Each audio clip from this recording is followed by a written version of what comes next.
Hey everybody, Dr. Donna, and I just wanted to invite you to our Women's Health Workshop. It's going to be taking place 2 weeks from today. That's going to be the 26th.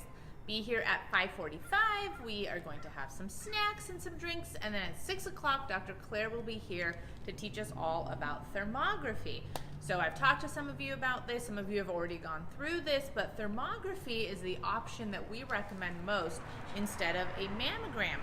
Mammograms can be very invasive. We've got radiation into play. If something is already going on in the area, the last thing we want to do is smush it.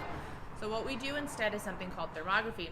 Thermography, similar to the thermal scans that you get done here, takes a look at different heat patterns in the body and allows us to see from the chest cavity into the axillary area, up here to see if we've got any hormone imbalance, and of course all along the breast tissue. So come learn all about breast health, reproductive health, and of course why thermography is a fantastic option for you. See you guys on Tuesday.